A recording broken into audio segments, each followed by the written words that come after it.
Welcome to the Stellify podcast, and I've got my mate Lawrence with me. We've gone live tonight. Lawrence got in touch with me. Well, it was only a few days ago, I think, Lawrence, last week, and you joined some dots that you wanted to present to us. So I'm looking forward to this. We'll come to that later, yeah, but it is very interesting, and it is a good bit of dot joining. But I was going to try and cover some of the things that I went over at New Horizons in Lytham, St Anne's a couple of weeks back, because there's some interesting stuff there which people can actually take away with them and think, yeah, oh, I never thought about that. So if you want to put the first slide up, Ant, so we can.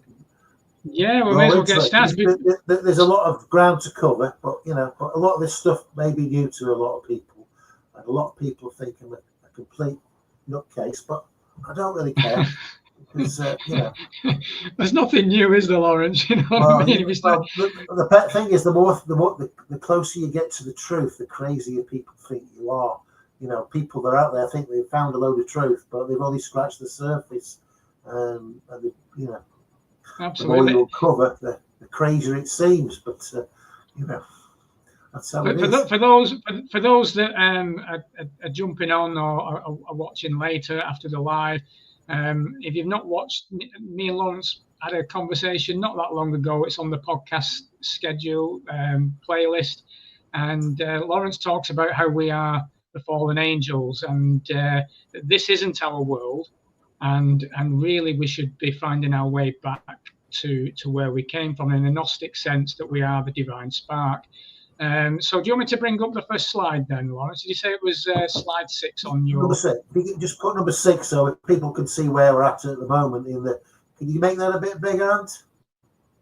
It won't go any bigger, unfortunately, Lawrence, so you might need to read some of this stuff out. Okay, well, basically, we are the 5th root race, but let's go through the 7 root races that there are. So the first root race, that's when man first sort of ventured out of the true light. And we were non-material humans, we were, spirit, which coincides with the creation of the soul. That was the golden race. So people think we're going back to the golden race, which is a non-material thing, but we're not.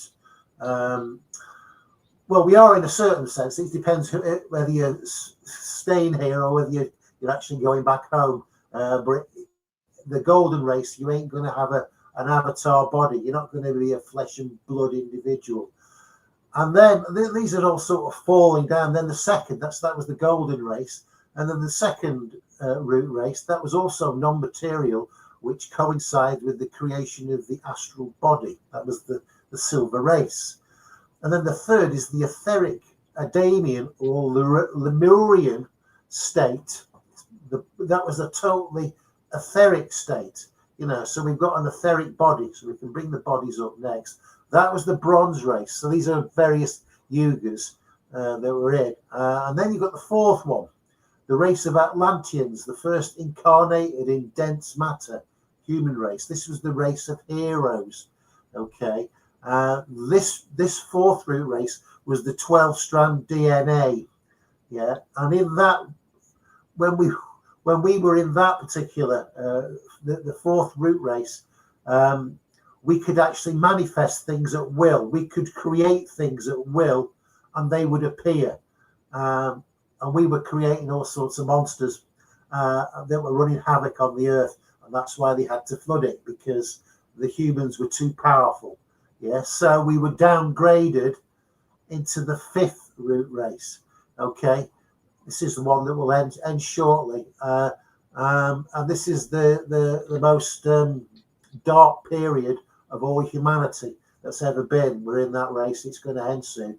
And then we've got coming up the 6th root race, where people are going to take 2 paths. Some are going to fall for the 5D, your Elon Musk, you upload your conscience into an avatar, part machine, part biological entity, and those that actually get to go home. So that's where we are at the moment, and it's important that that you don't get on the spaceships when they come down to rescue you, because this is a con by the Antichrist. He wants you to power the new 5D reality, because they ain't got any power of their own. So if we go to just look at the bodies that we have, which are number 8, the 7 bodies of man. On slide 8. Yeah. Okay. Yeah. So not everybody has all these bodies. Okay, less than 1% people have the little star in the middle. That's the divine spark. These are the individuals who power the entire realm. They are the most important people there. You could be a peasant in a field, yeah, and you're a divine spark, and you could be a king in charge of a vast empire, and you don't have a divine spark, because that's how it works, you know.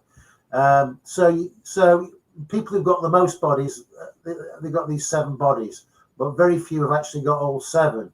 So you've got the divine spark, and which then the next thing you picked up was the soul, yeah, and then the next thing you picked up was the astral body, and then the next thing you picked up is the etheric body, and then you've got the dense body, and then you've got these mental bodies. The lower mental body is the soul. It's a bridge that communicates between the soul and the human body. It's an interface. And the higher mental body, well, that's if you manage to reconnect to your higher self.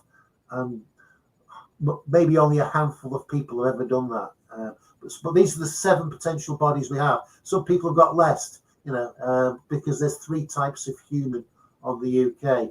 So if we have a look at the 3 types of human, yeah, the only ones you can actually see, by the way, of these 7 bodies is the physical body, which you look at, yeah, and the etheric body. Now, if you go to these mind, body, spirit fairs, they have Curlian photography, and it's seen like an aura, and it's like an aura around your body. Or you can look at an organic apple, and you've got this aura around it, which is what you can see of the etheric body, which is the blueprint for these bodies.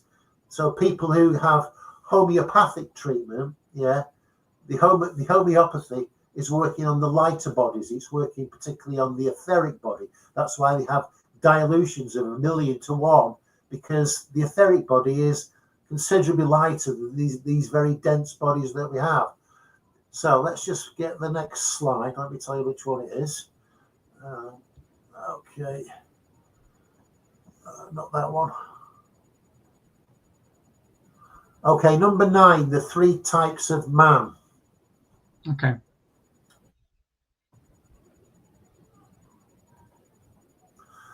Okay, so the rarest type of man are probably you people watching, because only the people watching this are likely to be those with the divine spark.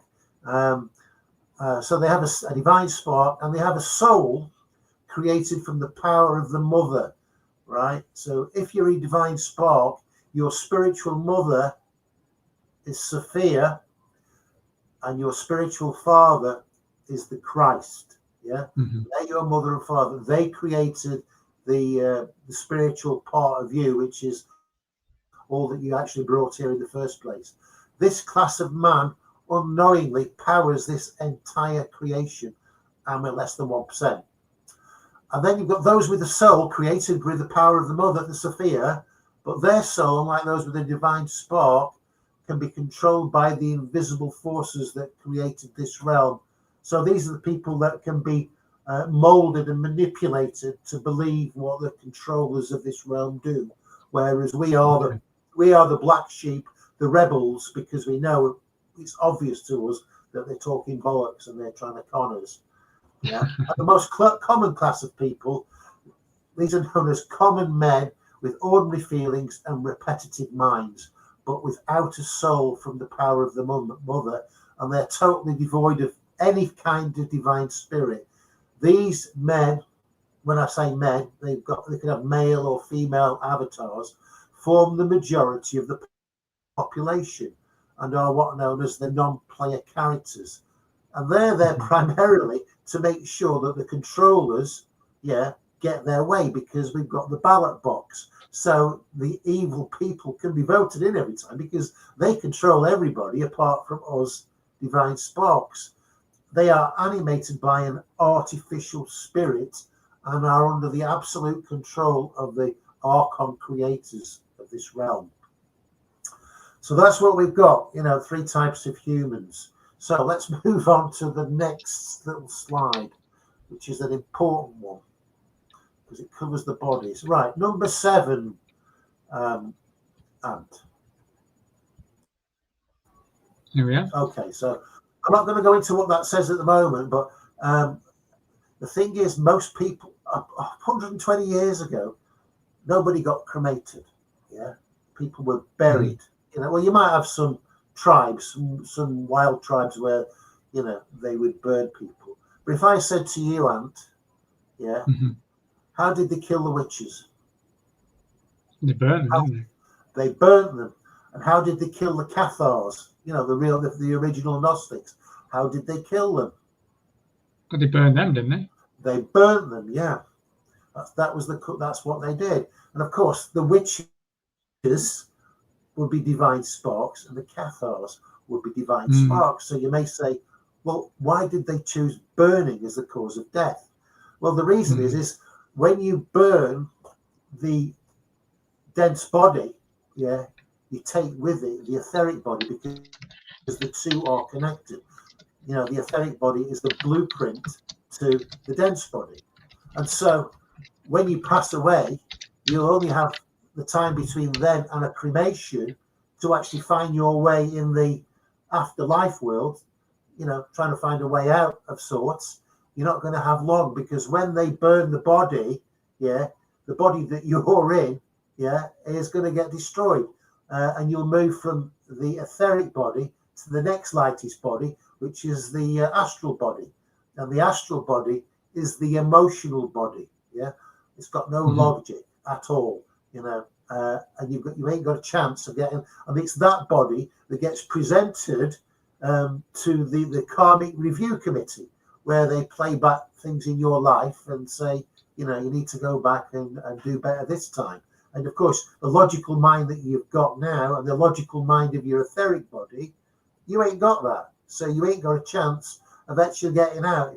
So basically, if you get cremated, you've got 0 chance of getting out, if you die in the next few years before the end of the world. Then there's another opportunity to get out.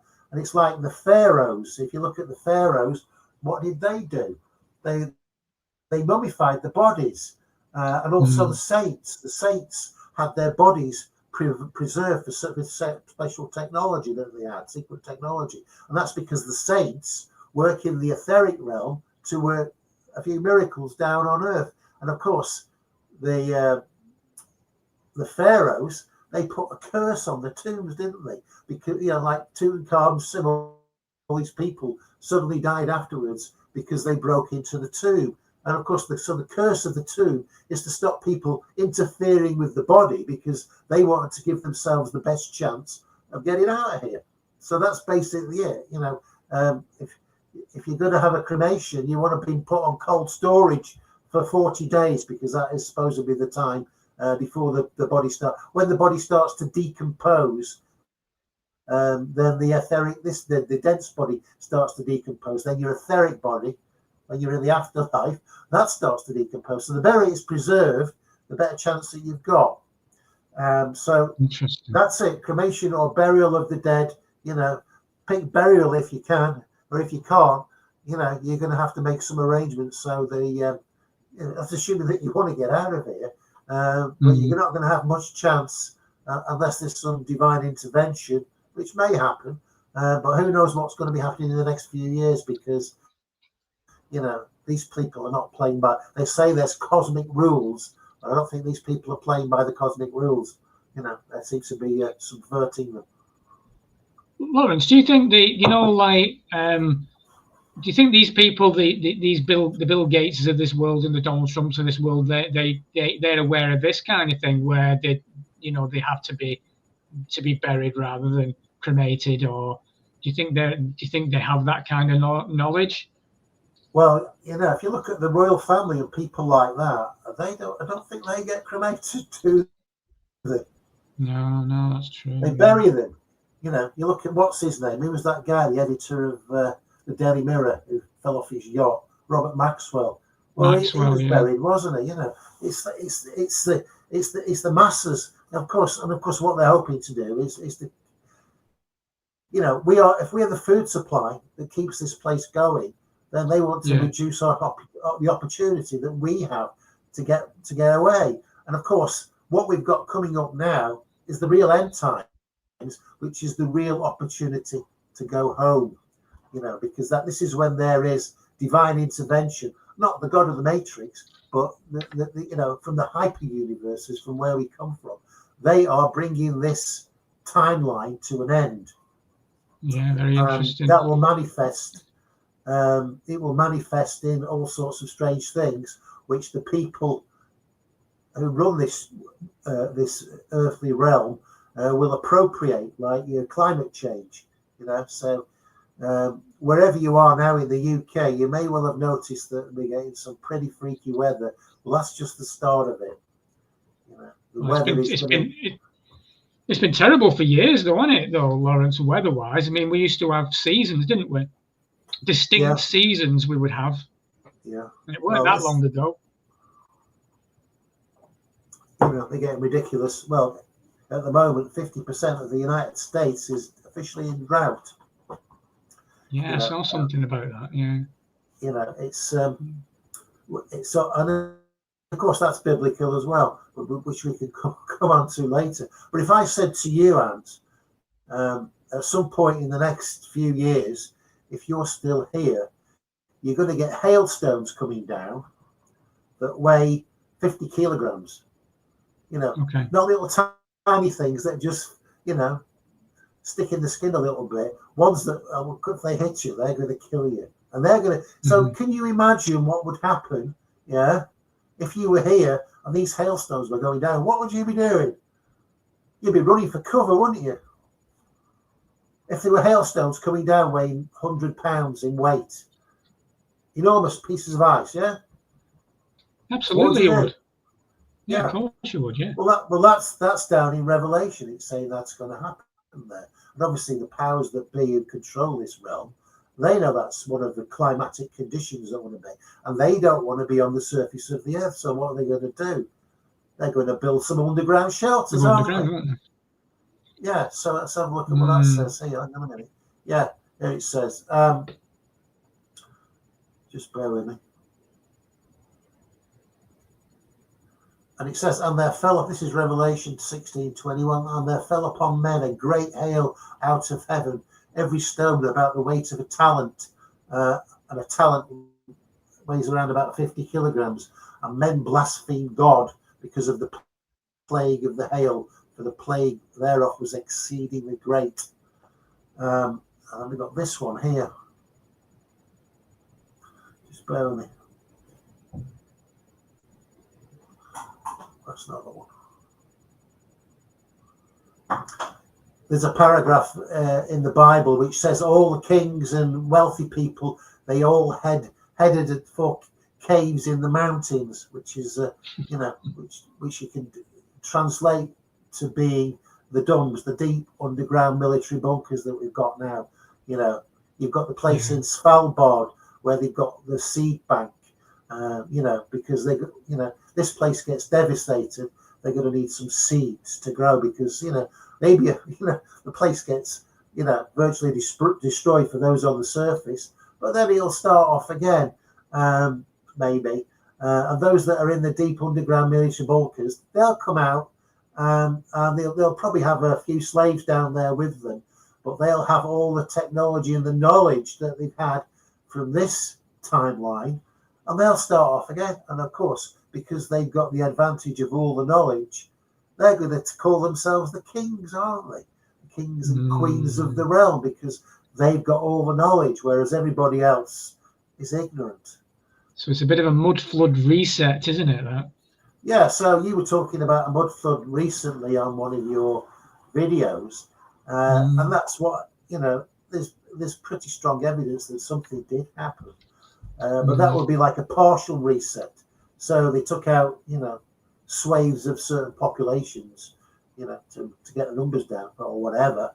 And that's why, people cannot explain the buildings. It's like here on Anglesey, You know, if you've ever been over to Anglesey, you've got two big bridges, the Menai Bridge, very beautiful bridge, built 200 years ago. But the thing weighs thousands of tons, and it was built over 200 years ago without electricity, without any power tools. And it's impossible. You know, the whole history of how things were built, it doesn't add up, you know. And it's like, you know, I'm old enough to be able to, not that I went in and I used to have friends who worked in mental health in hospitals, you know, and I used to hang about there, go to the social clubs there. These were the old asylums, but these were beautiful buildings, you know, with fantastic architecture and gargoyles, you know, and all this Gothic stuff. And you think, this is for the asylums that would hold thousands of people. Well, why would there be so many people in the asylum? You know, maybe these are the people who are in the asylum, the ones who could see through the bullshit. They thought, right, we're going to lock you up and, you know, and give you drugs. Maybe that's the way it is. Maybe that's the way it is now. You know, the people that are in the asylums, the people who can't handle, they know the truth, but it's too much for them. The thing is, well, most people wouldn't question that though, Lawrence, would they? Most people just, well, you know what, that's the way they did it. You know, they don't look at it in the detail of that, you know. And even the buildings themselves, the architecture, when you see a building being created these days that has that beauty and none of it, kind of structure. Like, you know, it's like if you go down to London and you look at St Pancras Station.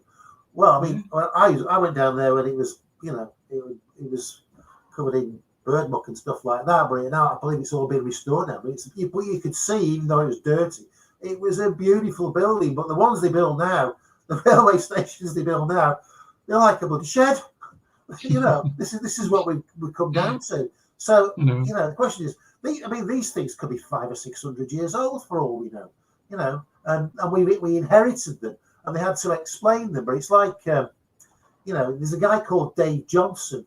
And they took nearly every last video he did down. And Dave Johnson was saying that war is a hoax. He's not saying people don't die in wars, because the nature of wars is you've got a lot of heavy construction, you know, and you've got mock battles, and you're using live firearms, so people can get killed in a war. But what he was saying is that people are not killing each other in wars, in hand-to-hand combat. What he's saying is that it's a bit like a ballet, and you've got one leader on one side, Hitler on one side, and Churchill on the other, and one says, well, you go this way, and we'll go that way, and we'll set up camp here, and you set up camp there, we'll fire a few shots. It's like all these guys who went into the desert, you know, they all came out. You know, a few might get killed or injured in manoeuvres and things like that. But like my dad, you know, he got 6 brothers. My dad was the youngest. All his brothers were in the war, but they all came back, you know. And it's like I looked at the census for the 10 years preceding, you know, during which takes in World War One and the Spanish flu. So it ran, if you went from about 1910 to 1920, and you look at the census, and then you look at from 1920 to 1930. So according to history, during the war and the Spanish flu, you know, tens of millions of people perished on the battlefields in the flu. But if I said to you, how much did the population grow? Which was biggest? 1910 to 1920 or 1920 to 1930? Well, I can tell you the population grew much faster during the time when there was supposed to be all these wars and the Spanish flu. So it doesn't add up. You know, no, all these memorials you've got in France of tens of thousands of people who died in battles. We don't know that's true. You know, they can be just sticks in the ground for all we know. You know. Yeah, I mean, it doesn't add up. The numbers don't add up, then there's something going on, isn't there? And of course, you're going to get people saying, "Oh, my uncle died in the war," you know, or my friend of a friend, you know, they died in the war. Well, yeah, I know somebody. One of the guys who lived across the road from me, he died in the Falklands War. But you know, I assume that he died because they were jumping out early. You know, he was a parachutist, probably jumping out and got injured or whatever, you know. Got a question that's come up, Lawrence. I don't know if you're able to help with this. Yeah. Do you know about the incubator babies of the late 19th century? I remember seeing a documentary on it a couple of years ago. Yeah, they had the incubators at the World Fairs. That's right. You know, when none of that adds up, the World Fairs, you know, and all these places, they built all these magnificent buildings, saying they were built out of some temporary material, but you just couldn't build them in the time scale that they did. You know, you couldn't build them now. Something that they said took a year to build would take, with today's technology, it'd probably take 20 years to build. It just doesn't add up. So it all points to the majority of these things at the World's Fairs being inherited stuff from another timeline, and they had to get rid of it. That's why all these places, they all had fires. Nearly all of them had fires, you know, sometime afterwards, to get rid of the evidence. And that's what a lot of the wars are about, you know, because that's Dave Johnson. He was saying what wars are about. It's controlled demolition, controlled demolition to get rid of the evidence of the past timeline, and relocation, move people out. Control. Yeah, well, they say that about the big fires, don't they, and the earthquakes and things like that. To, you know, the San Francisco fire and whatever was to get rid of the evidence of these amazing structures. Yeah, same as London. You know, I mean, you know, all the stuff. You know, there was a lot of bombing out, but my granddad just stayed in his bed when the so-called planes came over. But I don't think there was many casualties outside of London. Thanks for the question, Upward Dog. Appreciate it. Anyone got any questions? Obviously, put it in there, and I'll bring them up when we're able to. Let me just. Well, you carry on. I'm just going to look at what slides we've got here, so we can see what we're on about. Yeah. Both Frank and Lindy have mentioned about Cabbage Patch Kids. You remember the Cabbage Patch dolls in the 80s? Yeah. That references the incubator babies. Yeah, then they were selling children, weren't they, at the turn of the century? They had postcards about them. Cabbage, you know, you can actually buy the kid the postcards. Wild, isn't it? This place is wild. Yeah. Oh, yeah. Let's move on to number 3, Anne. Let's move on to slide number 3. Okay. Let me get that up for you. Okay.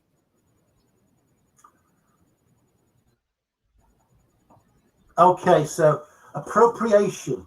So appropriation is what the controllers of this realm do. They appropriate things that they know are going to happen, but are outside of their control, because what's happening is originating from outside the matrix. So the end times, when we're going to get all this freak weather, it's not carbon dioxide, what they're telling you, that, you know, it's not cow farts that are causing all this climate change. It's the takedown of the keys of creation, because the people that made this world, they didn't create it. It was a bad copy of a previous creation. So they don't have the keys of creation, and the keys of creation, the archetypes of creation, are being removed, and as they get removed, it's going to affect the climate. So it's already started now, and you can see the climate is getting extreme. You know, people, even the mainstream, are saying it's biblical weather. You know, we had a load of slates blown off the roof the other week. You know, and people in the area, you know, we're getting winds of 90 miles an hour. You know, and people, widespread flooding. And that's just the start of it.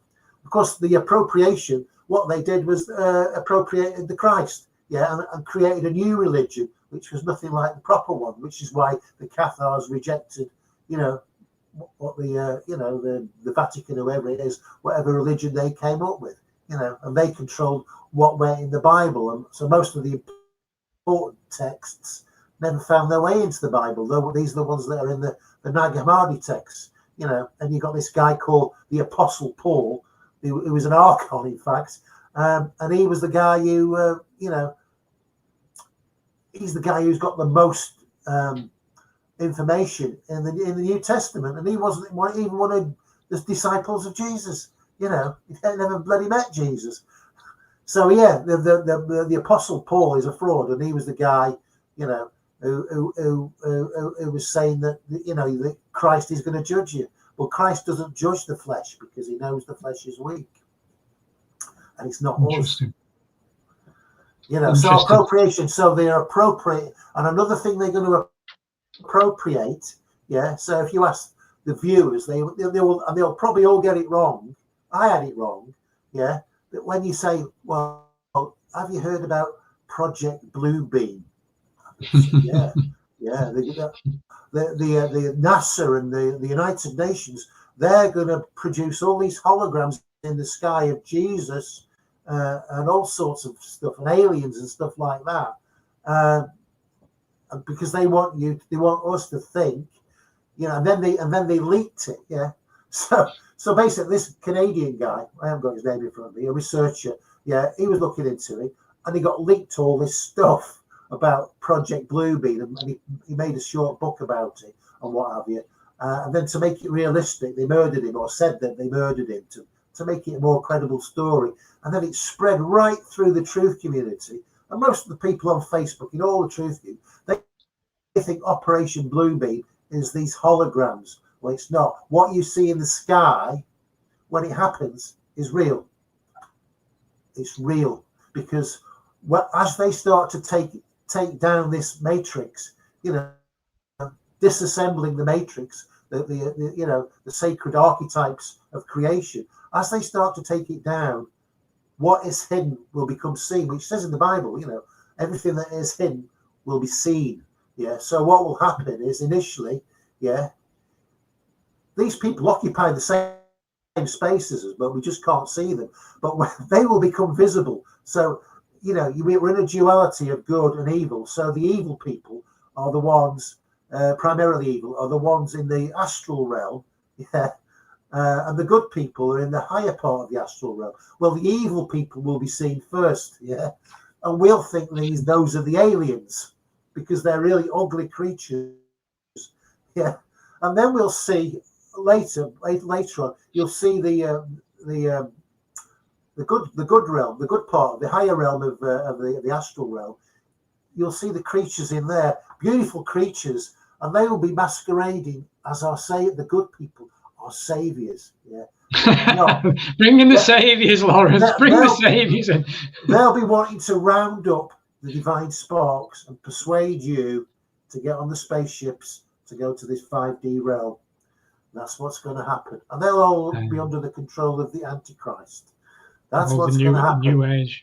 Yeah, it's all New Age bollocks, though, isn't it, Lawrence? The 5D thing that was. Oh well, I've signed up to a few things on Facebook just to see what they're coming up with, and they've all bought into it. You know, they have quite a bit of truth, but they're all into this 5D. You know, we're ascending. We don't actually, ascending means to go up. We don't actually go up. Everything occupies the same space. It's just on a different frequency, like a radio. You turn the dial, you know, and then all the things become visible. A quick question from Anthony Collier, that he believes humanity must always prevail over the evil rulers. Do you see a change coming? I know you're going to probably come into some of this in your presentation, aren't you? How things are going to pan out. In this realm, Anthony, it's a duality.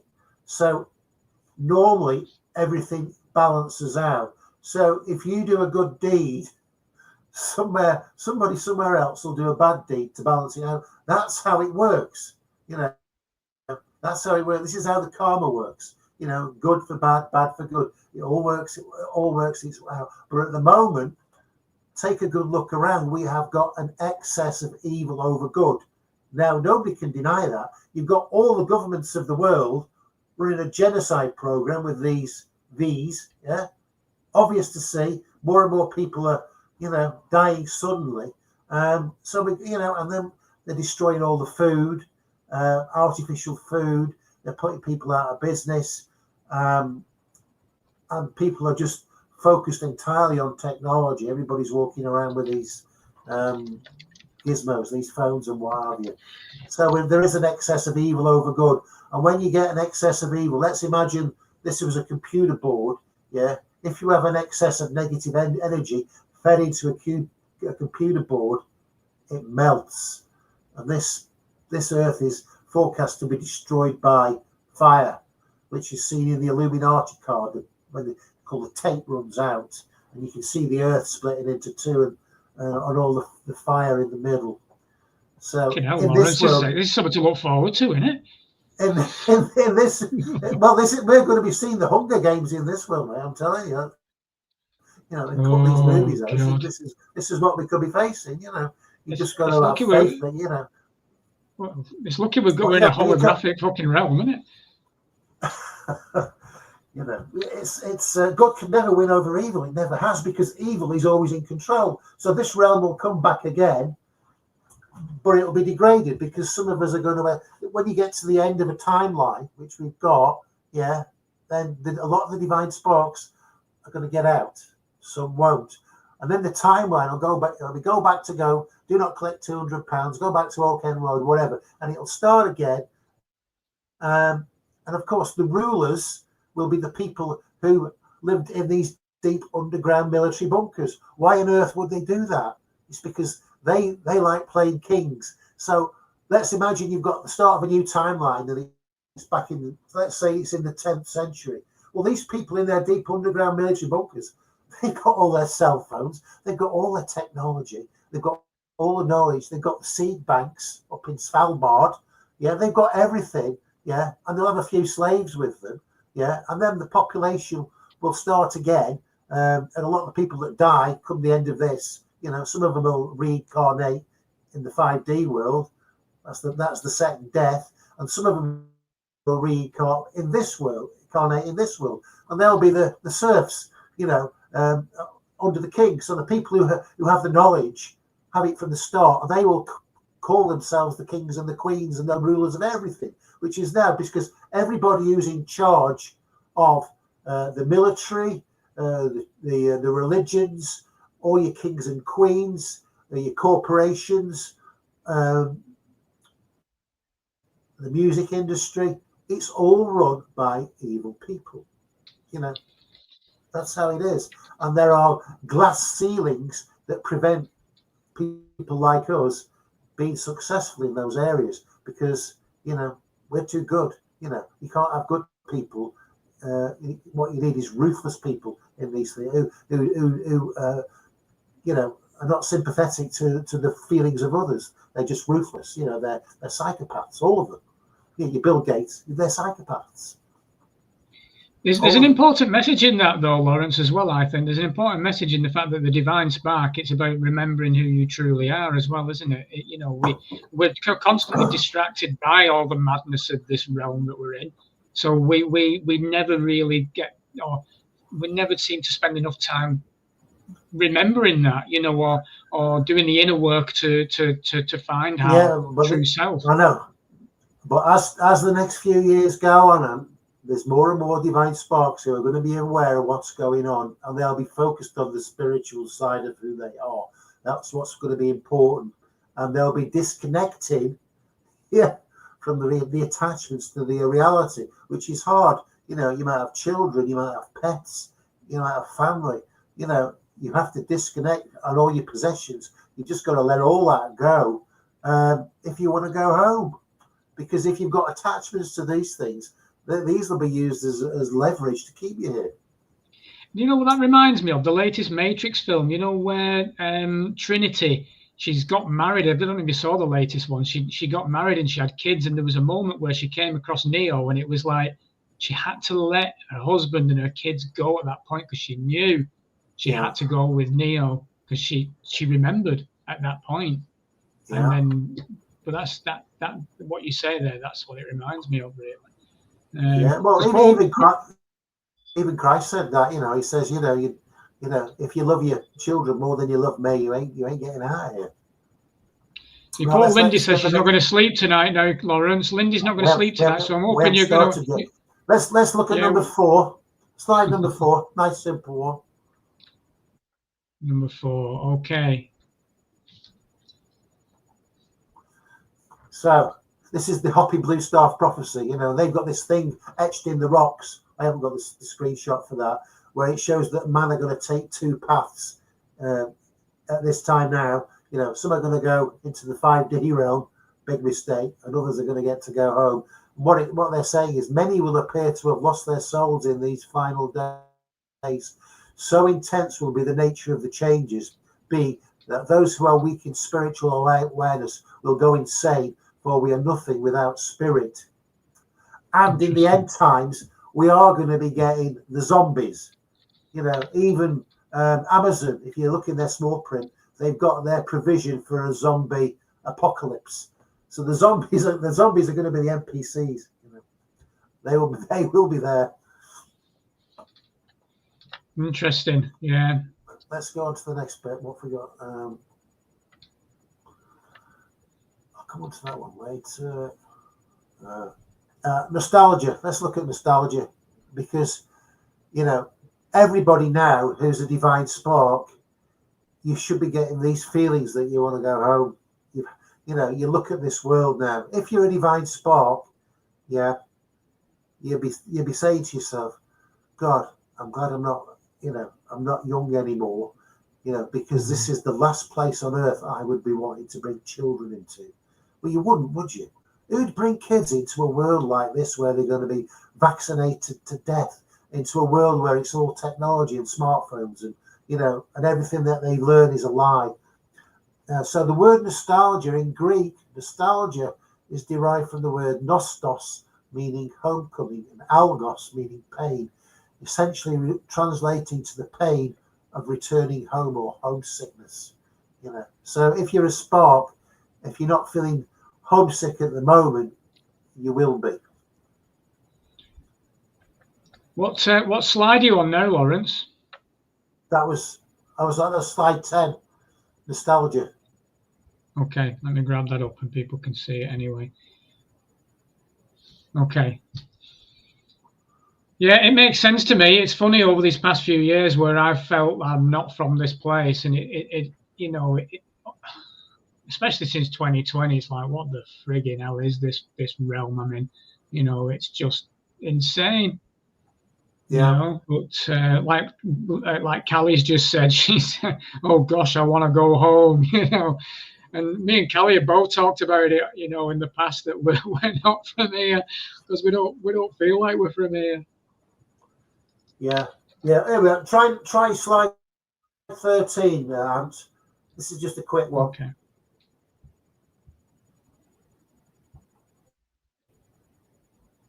Right, so Gene Roddenberry, the creator of Star Trek, he desperately wanted to get an episode or a movie called The God Thing, which was about some alien entity who was presenting himself as God, a bit like the Antichrist. And he wrote the full script out and everything, and he kept trying, and he passed it on to other people. But they, you know, that was the artwork that they did for the movie, but it never came out. But you can go on Wikipedia and read about it, and there are some clips in some of the more modern Star Trek episodes, which touches on this thing about the Antichrist type thing and people with godlike powers, so to speak. What, I can't understand why Spock took my hairstyle though. I mean, that's out of order, that, Lawrence. Okay, so let's just look at number 15. Okay. We'll come on to the Antichrist thing in a bit. So if you go on to number 15. Yeah, let me bring that up. Okay. So your soul, yeah, which is on the edge of on the outer limits of this reality, in the finer part, you know, this is the dense, in the lighter part, yeah, projects itself over all the timelines into different bodies. Yeah, so you could be living 100 lives now simultaneously, but because this is a dense reality, you can only experience one at a time, one frame at a time, which is the one you're in at the moment. But you may well be having other lives as we speak across the whole length of time, because all time happens at the same time, all at once. It's just a feature of the dense reality that we can only view it in a linear fashion. So when you're outside this realm, in the realm, between lives realm, then you can actually move through time, because it's just a light realm, and the restrictions on movement through time, they don't apply. So let me just find the next one. There we go. This is about holograms. This is number 14. Lawrence, is the soul? The soul is part of the matrix, isn't it? We're still within the matrix, though, isn't it? The soul is made of two things. The soul, it's made of three things. So it's made of the divine essence of Sophia, and it's made of the finer material that was within this matrix. This is basically a failed. It was built on a failed creation. So it was made from the divine essence, the finer particles of the waste material of the previous creation, and a combination of the two. So there's three parts to it. So when we get to leave here, we spend 1,000 years in one of. It says, "My Father's house has many mansions. I go to prepare a place for you," and that's basically for deprogramming and preparation to go back home. And at that time, your soul gets purified. So all the stuff that applies to this place is removed from your soul, because you can only leave this place with what you came in with, or the only thing that can leave is divine essence, which is not matter and it's not energy. So I'll have to stay away from Hunter Biden's laptop on that one, won't I? There we go. So what was the other one? Oh yeah. So number 14. This is a bit technical, but I'll read it out. You got number 14?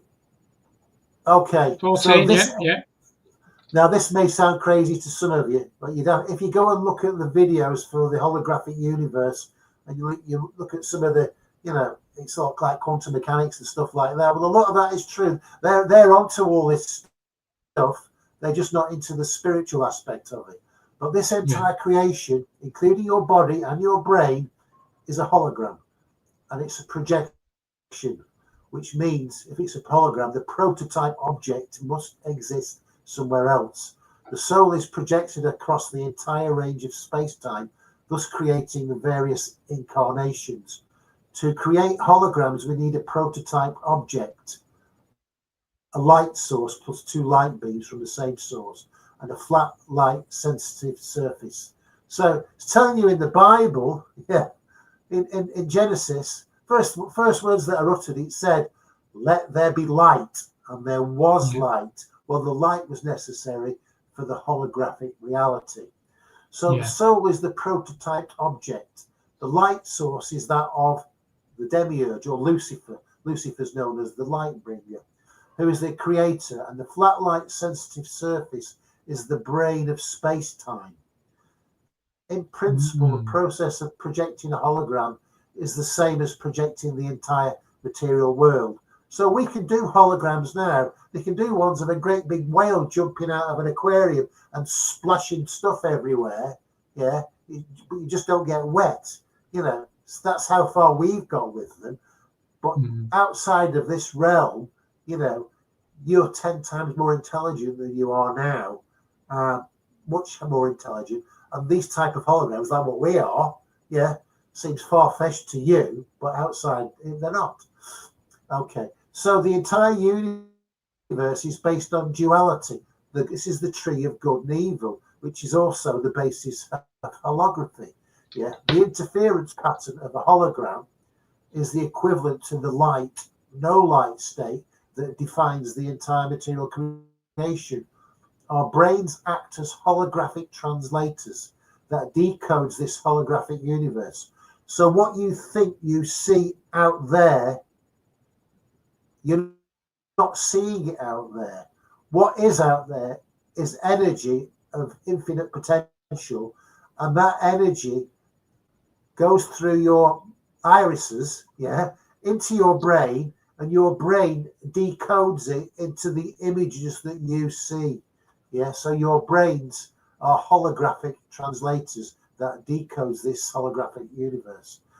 The transmitted signal received by the human brain from the external incoming stimuli is corresponding to the pattern all or nothing or else, light, no light.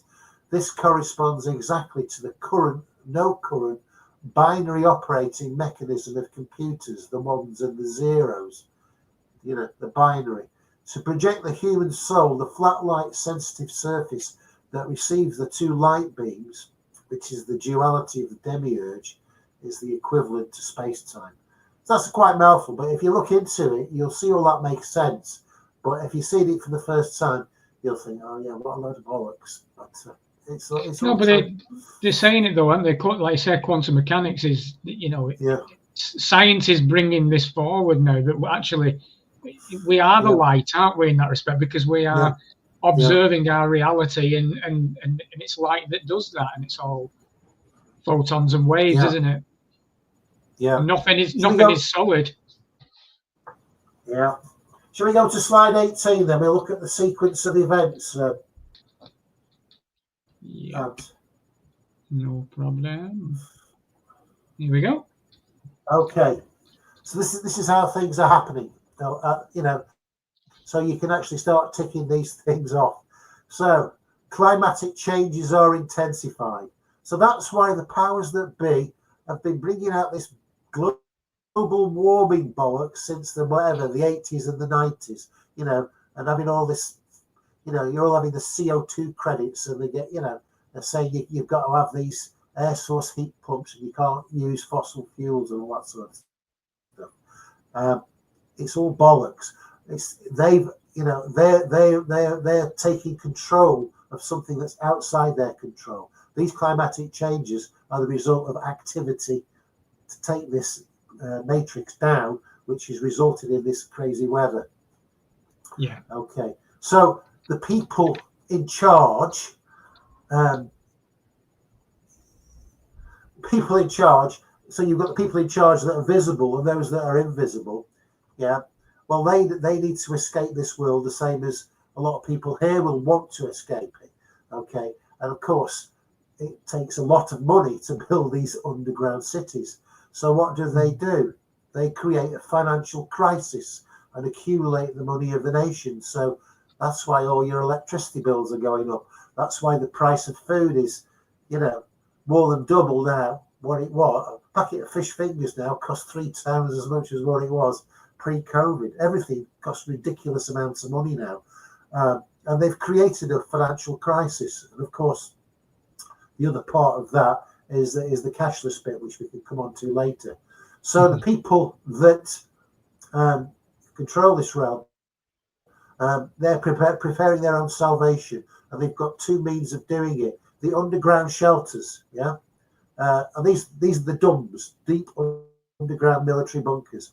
Now you probably think, and this is covered in the Bible, which you covered before. You know, it says how the people flee, go and get in the caves and whatever. It's talking about the, you know, the deep underground military bunkers, and the people that are there now are people like your royal families. So if you look at Prince Charles or the King Charles, that's not the real King Charles. He was replaced years ago. It was anybody who, you know, anybody who was following events would say Charles has got a replacement. And then a few weeks before the Queen died, they got this little tiny woman pretending to be the Queen. These people are already in their military bunkers. Probably David Bowie's there as well, and you know, and Prince, and you know, and all the people who serve the Matrix. You know, all the people, Amy Winehouse, and all these people. They're probably all in the, you know, in these bunkers now, ready, you know, doing their bit. That's what they did, and they'll be there, and they'll be protected from all the cataclysmic weathers, tidal waves, you know, hailstones weighing up 100 pounds, and you know, bloody fire coming down from the sky, you know, hurricanes coming across, you know, ridiculous sorts of stuff. But this was, you can already see the start of it now. And then later on, when it gets really bad, some of them will be wanting to go to the 5D realm, yeah, which is a parallel universe. But it's a downgrade from where we are now. That's your Elon Musk 5D reality, yeah. But these bodies we're in now cannot survive in this parallel reality. This is what all the the alien abductions were about. It was about creating hybrids that can survive in the parallel realities of 5D when this Earth comes to an end and gets destroyed. And of course, they'll have spaceships to take some of the people there. You'll be looking out at the portholes at the burning Earth. That's what that's all about, and that's what all this technology is about. It's about getting people prepared, and used to all this stuff, and used to all the really crap artificial food, because it's like, as well as the alien abductions, you've got the crop circles, and of course people say, oh yeah, they were giving us coded messages. Well, they may well have done, but that was like incidental. It was to sidetrack you. The reason what the crop circle was they were gathering food. So when they went down, the corn and stuff, it was devoid of all the stuff, and it was stripped of all the nutrients. They were gathering food, and it's the same with all the cattle mutilations. They were gathering stuff for for this new reality. Interesting. And these cattle mutilations all over the world, thousands of alien abductions. People, they needed to create hybrids. These are the people that came back at Roswell because they made a big mistake, but they can't come back because they're in a parallel universe. They found their way here, but they can only change the timeline. They can only change the timeline in a parallel universe, not in their own, and they're stuck in their own. So, global governments, the rise of the Antichrist in his public office. So we're looking at about 3.5 years from now. Come on to that now. Antichrist is going to be here. He's already in place in the background. He's coming into place in about 3.5 years. The 3.5 years is all over the Bible. Okay. And what they're going to do with the Antichrist, this is the enforcement of the biochip on the nations, the markings, the incision of the beast. You cannot buy or sell, unless you've got this mark of the beast. So this is going to apply to all of us, So you need to have some kind of provision, either hope that it's over soon, or if you're having to survive, you've got something to survive and some shelter to keep away from this. Now, one thing you could do, all over Britain, there are these nuclear bunkers. And they're deep down. They've got these ladders that go down. You can go down into them. And some of them are flooded, but some of them are dry. So that may be some place that you might want to go and shelter. When the shit hits the fan. Oh, you stay where you are and hope for the best. But that's what's going to happen. So you won't be able to buy food in the shops. They're already doing it now. There's some shops in London now. You cannot buy food by normal means. And in China, they've had it for years now. You go into a fast food outlet and it reads your retina, and your retina's associated with your bank account, and your bank account gets debited. Well, one stage up from that is, some kind of biochip in the body. The same in China now. If you're out in town, out doing a bit of shopping, and you need to go for a number 2, same thing. You can't pay for it with 20p like you do in Britain. No, they read your retina, and you get 17 pieces of toilet paper. That's how it works. And that's what's probably going to happen over here. Okay. And so after that, then the commencement of the procedure of the withdrawal of the sacred archetypes from material creation. So that's going to be the creation codes, it's going to be accelerated. And of course, we are part of that. We'll be coming along later. And then you're going to see the appearance of the lower negative astral entities. This is the abomination. This is the so-called ugly aliens out there who you'll be terrified of. And then the next ones to appear will be the higher positive astral entities. So they're here now, but you can't see them. But as the matrix keys are taken away, what is hidden will become visible. Okay? And these people will be masquerading as good people to help you, but they won't. They'll be trying to capture you, to use your soul energy, your divine spark energy to power this 5D reality. They'll be trying to persuade you to get on the spaceships. Okay, this is the powers of the Antichrist. And then there's going to be the clash between these two powers, the negative, because that's their nature. They will fight each other. Armageddon, or where's Armageddon going to be? It's going to be over Jerusalem. Have you ever wondered why Israel is so important in the world? How many times do you think you can fit Israel into the United States? It's a tiny little place. You know, you could probably fit Israel 50 times into the United States. It's a tiny little place. Yeah. Well, that's the place where Christ, when he left this realm, he punched an hole in whatever, you know, in the egg, yeah, as a way out of this place, yeah. And that's where it is. It's over Jerusalem, and that's why that area is so important to them. Why would it be? They could, you know, they could, instead of Israel being there, they've got this huge continent of Africa. They could be in the Mediterranean. They could be anywhere, but it just happens to be there. Okay, and then we've got the capturing of spiritual men and the process of the first resurrection. Yeah, well, it says capturing of the men. What we're talking about here is turning the lights off. So we are projecting ourselves into this reality. We are projecting ourselves. It's a bit like Narcissus looking into the water. We are projecting ourselves into this reality. We will cease to project ourselves into this reality at the right time, and we'll disappear. And that's why you've got in Matthew in the Bible where it says there will be two men in the field. One will be taken and the other will be left. So one of them was a divine spark and the other one was an NPC. And then you've got the other one. There are two women grinding at the mill. One will be taken, the other will be left. The taken means that they're just turning out the light, you know, because that's all we are, is light. When you turn a hologram off, it disappears, doesn't it? That's what we will do. When you leave here, somebody's not going to come here and take away your physical body to rescue you. Yeah, they'll just turn out the light, and the spirit part of you, yeah, will go to this place for an education as to how to behave back in the true light.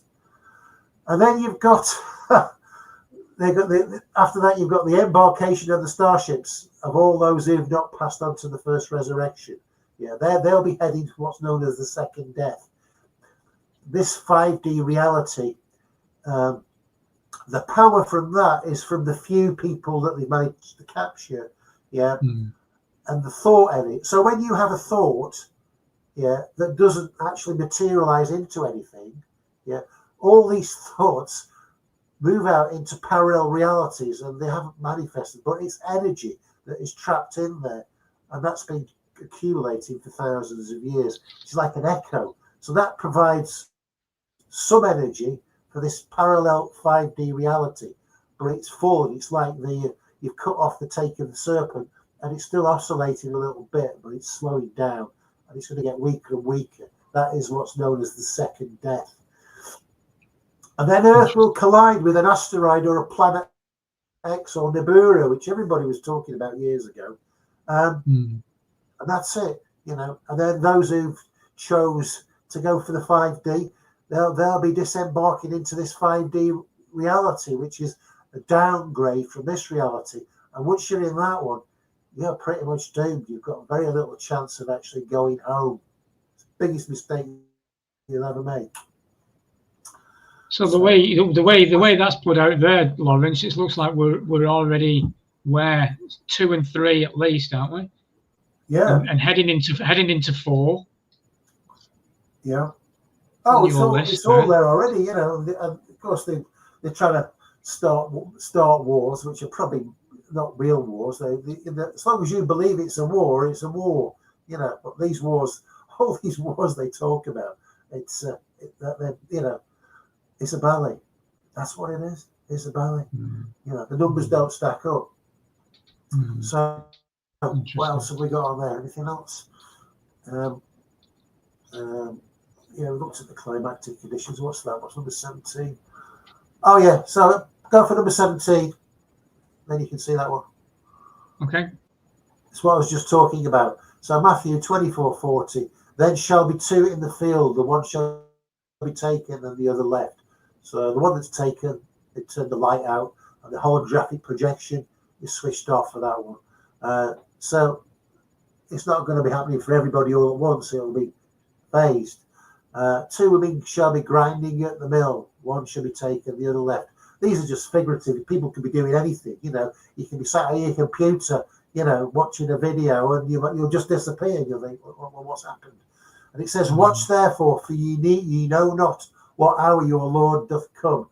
But know this, that if the good man of the house had known what watch the thief would come, he would have watched. Well, when he says the thief here, the thief is actually Christ. So him and his representatives, they're not coming down on earth. They're coming into the matrix to turn the light off for those people that are going to be able to get out. You know, he would have watched and would not have suffered his house being broken up. So when it says his house is to be broken up, we're talking about the demiurge. We're talking about the evil creator of this world.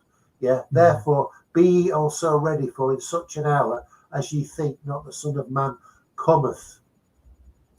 So yeah, it's all coded, all this stuff in the Bible. But you know, it's all there for you to interpret. You know. What else have we got? Interesting.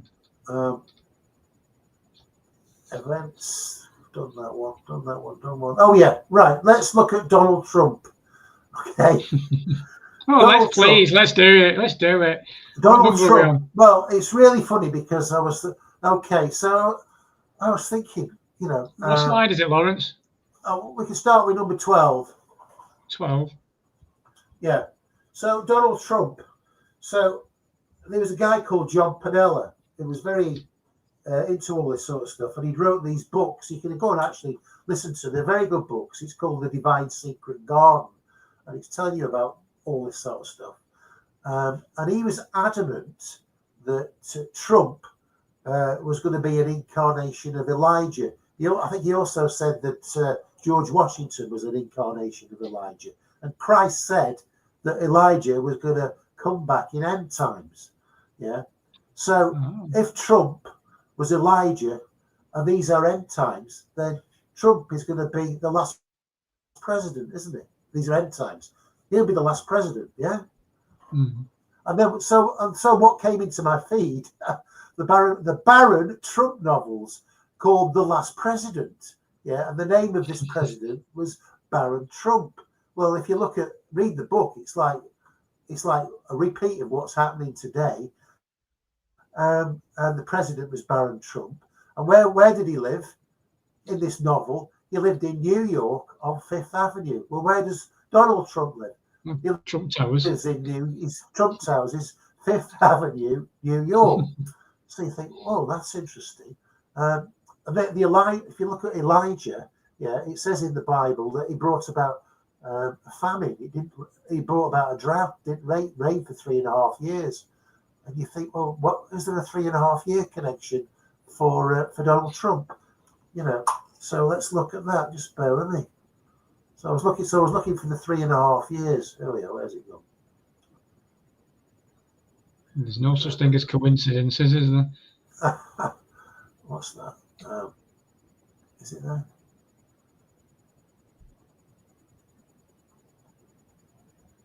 So when were these written? These were written early 1900. It said it was, yeah.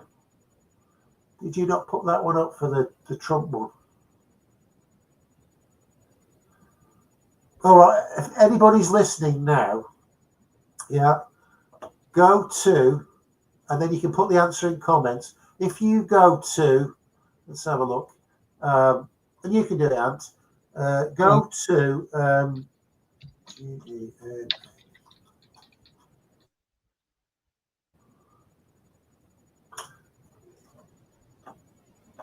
go to Gematria Calculator, and it's www. Gematrix, GEMATRIX.org. www.gematrix.org.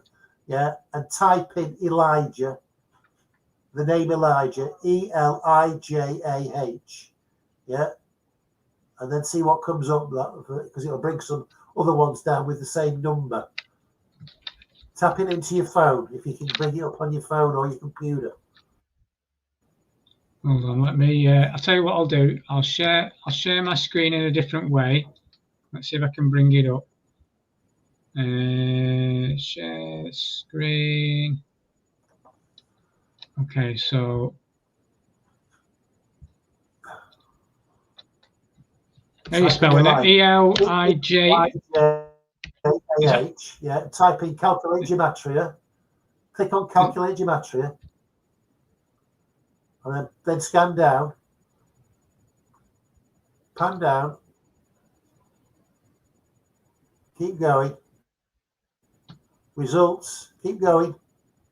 Nah. There we go. You've got Baron Trump, the same as gematria. You couldn't make it up. That's mad. Yeah. And of course, the other thing about Trump was, I suppose the other one gone.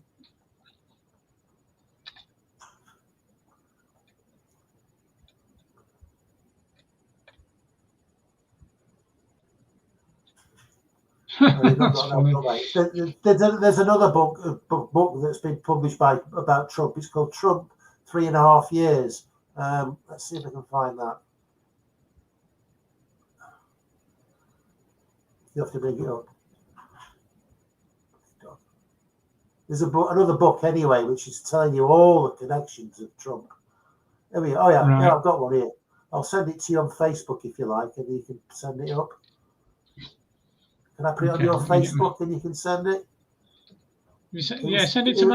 It was the one called Trump 1. I'll send it to your Facebook again. There we go.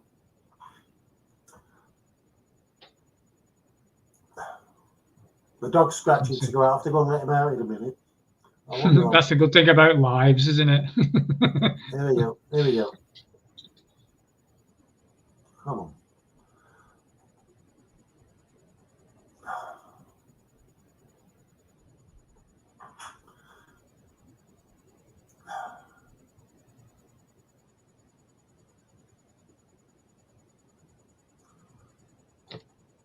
So was this Baron Trump thing? Was it a time traveler as well?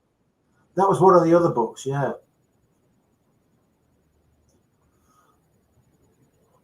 Which is interesting in itself. There we go. You can read this out while I go and let the dog out. You can read it out for me, mate. That gives a bit of breathing space. Here we go. Trump 1. There we go. Trump 1 PNG. Are you sending that through to my messenger? I sent it through, I think. Has that gone through?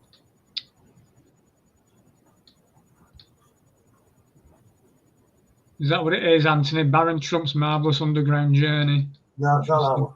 Oh, hang on. No, it's this one. Is it that one there? Let's have a look.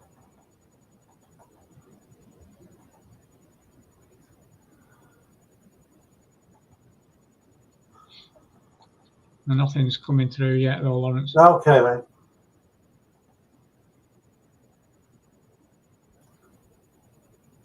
Why is it doing that?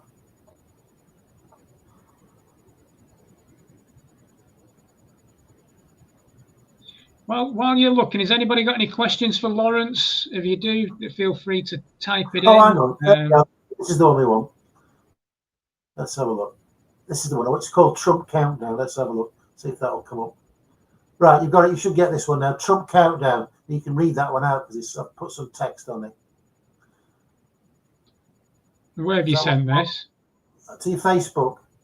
Trump Countdown. Does that come up? No, nothing. Right, okay. Let's have a look.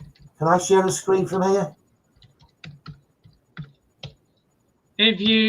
I don't know what you can see. If you can see that there's a way of sharing screen, you should say present. Present. Here we go. Yeah, let's have a look. Yeah. Image. Okay, image file. Yeah. Okay, I'll put that on. You can read it out while I get the dog. Let the dog out for me. Here we are. Trump Countdown. Here we go. Does that come up? There we go. It's there. Have I got to click on it again? Hold on. I'll bring it up. There we go. You make that bigger. Okay. You make that Okay, full so screen. I can read this out. So in Trump Yeah, countdown. so this is another book. This is this 3.5 years I'm telling you about. Yeah, which is the same as Elijah, and it's 3.5 years. And Trump's talking about 3.5 years, or 1,260 days. Well, if you read out the green text, I'll go let the dog out. I'll be back in a minute. Yeah, no worries. So in Trump Countdown, the 42 months, the author unravels a profound connection between modern geopolitics and ancient prophecy. The narrative weaves through the enigmatic symbolism of Revelation, drawing parallels between Barack Obama's historic inauguration and the mighty angel's proclamation. There will be no more delay. The vision revealed a striking alignment of biblical prophecy with Obama's environmental and equality initiatives, culminating in the signing of the Paris Accord. But the prophecy doesn't end there. With the advent of Donald John Trump's presidency, the story takes a dramatic turn. The countdown to the 7-year tribulation begins the moment Trump measures the inner court in Jerusalem. This pivotal act is prophesied to trigger the Third Intifada, I can't even pronounce that, and World War III, leading to the literal end of days, a final cataclysmic 1,260 days of this age. The book explores the intricate tapestry of prophetic events, the rise of the beast, the imminent fulfillment of divine destiny. Will Trump rise to his prophetic role and alter the course of history, or will the world descend into chaos, unraveling the very fabric of the prophecy? The answers lie just beyond the horizon, teetering on the edge of revelation. Prepare to embark on a journey through time, prophecy, and destiny. Trump Countdown, 42 months is a gripping exploration of the ultimate clash between ancient visions and modern reality. What do you guys think? Who's in the chat while Lawrence is sorting his dog situation out? I know Callie mentioned earlier on, she mentioned Baron Trump. Have you guys had any ideas who you think could be the Antichrist? I know we've had a few over the years. People would say Prince William, Charles. We've had a few. I'd be interested in anyone got any comments. Please feel free to bring them up, and we can have that discussion as well. But it certainly is interesting times. We are in bizarre times at the moment. And I know one thing. I put out a little video this morning because I've seen since 2020, we a number of us were basically trying to tell people that something's not quite right, and it's kind of just be careful on the narrative that's coming through. There's something not right, and obviously we're losing friends and things like that. But it seems to be happening again right now. You've got Trump, Musk, RFK. You've got these guys where people are just looking at them as saviors, and I don't know about you, but I've started being a bit concerned that it's a bit too much in faith of billionaires who don't have our best interests. So you know what, Lindy, I totally agree with you. We've got to live in the now. It's really important that we live in the now, and I've been saying a lot recently as well that the best way to have any kind of rebellion right now is to enjoy your life as best as possible and live as long as possible as well. Just to piss them off. I'm going to try and live till I'm about 100-year-old at least. So Anthony Collier, I do believe for whatever reason he will be the last president of America, but with the idea of giving rule back to the people. It's an interesting thought, Anthony. I mean, time will tell. Time will tell. I have no faith in these guys, but there's a lot of people that do. We'll see what happens. But it's important that we are strong in ourselves. I think more than ever now that we recognise our true self, and I think that's where a lot of the challenges are. Welcome back, Lawrence. Yeah, well, it's the end of the world as we know it, but I feel fine. That's the important thing. You have to feel fine about it, because, you know, imagine getting out of here, being immortal, you know, able to create your own universes or whatever. No worries about anything.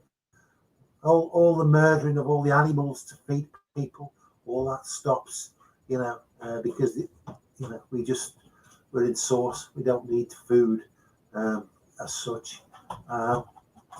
You know, and we've got the rest of, you know, there is no, we are immortal. We are part of, originally, you know, the monad, you know, who's always existed. So the bit that we are of him has always existed. We are immortal beings, but here we're subject to having to keep dying every so often and then coming back, you know, and reincarnating, you know, endlessly. Here's a question for you, Lawrence. Yeah.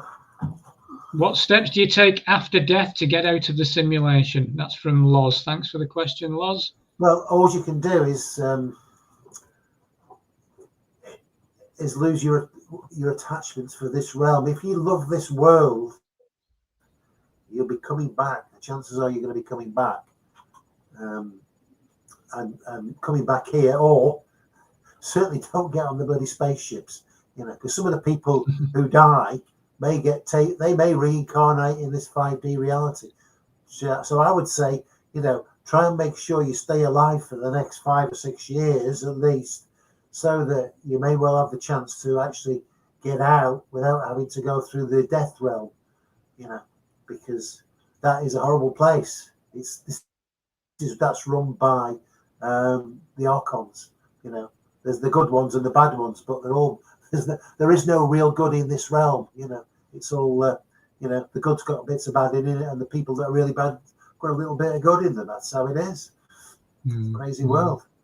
So, you know, make sure you don't get cremated, because you're not going to. If you get cremated, you ain't going to be getting out after death unless some savior comes into that realm to save you. Yeah. Have we got another slide, Lawrence? Another slide. Let's have a look. Have a look. What have we got?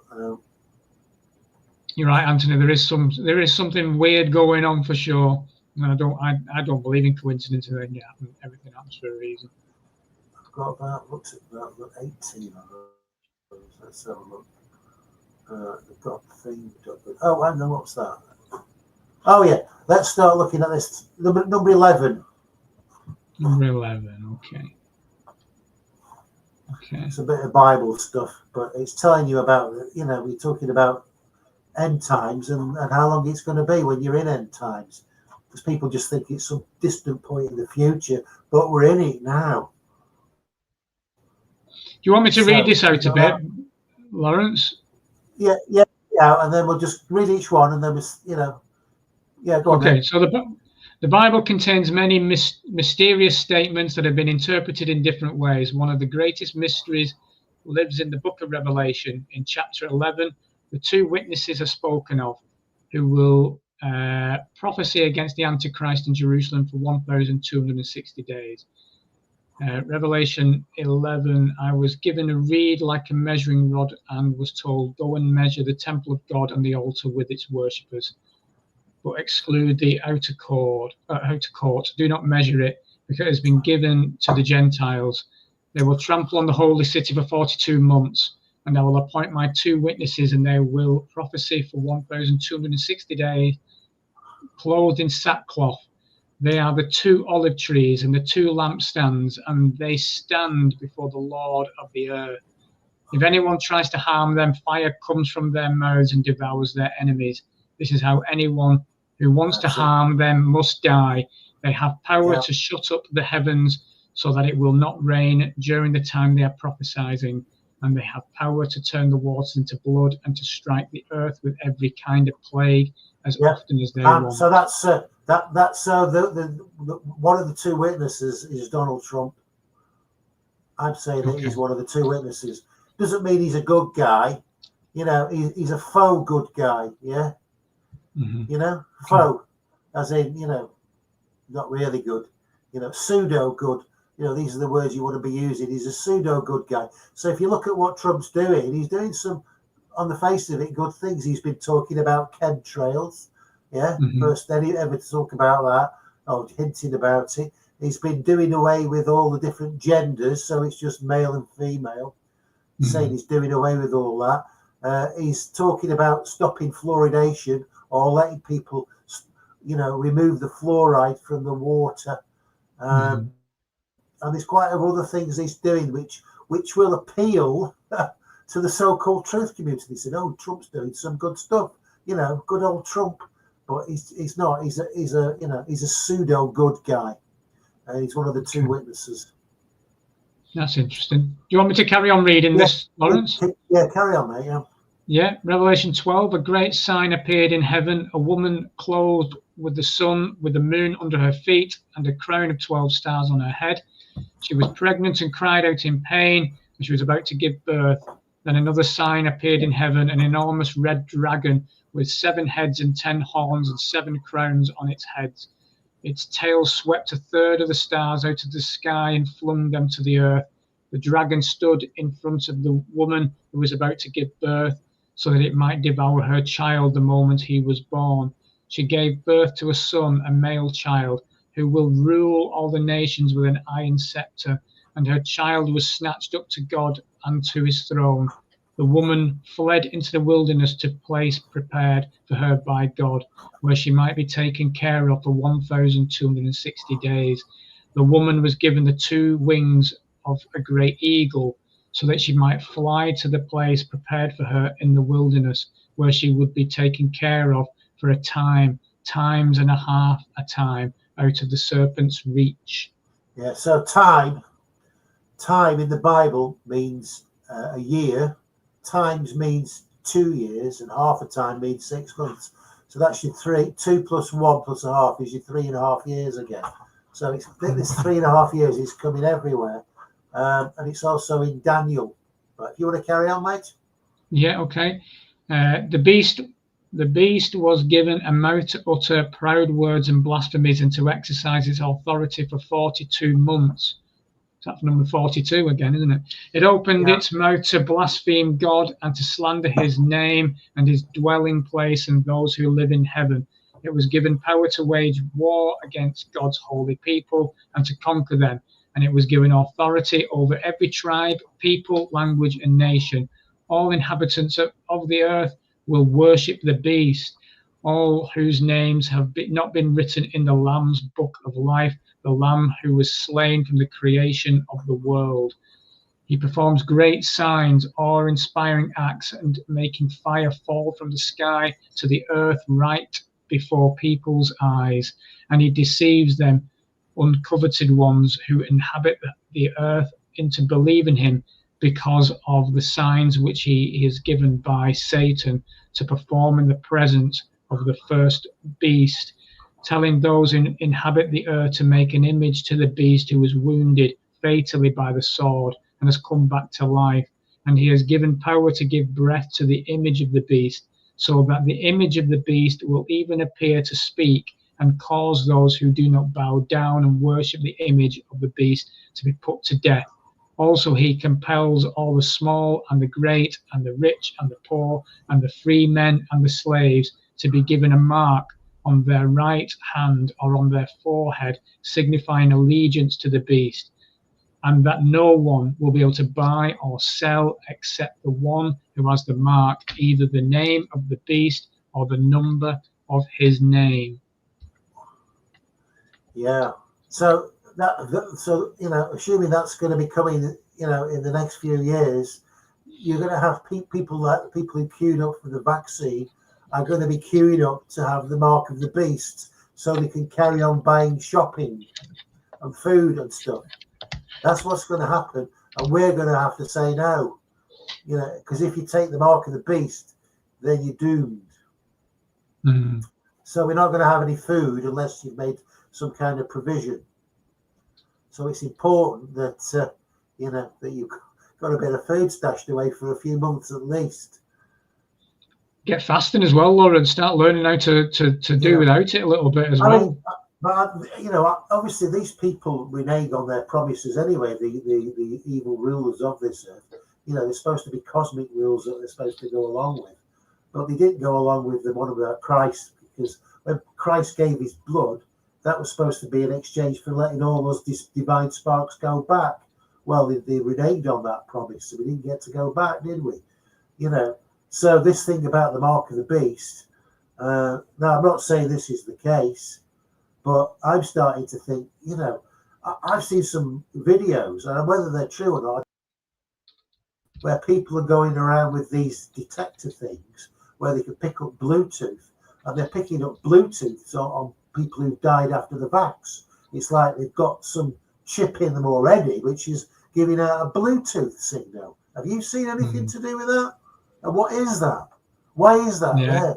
You know, what is this vaccine? What's in it? We're talking about all this nano stuff which can self-assemble, you know, so maybe they could self-assemble this biochip with the nanoparticles.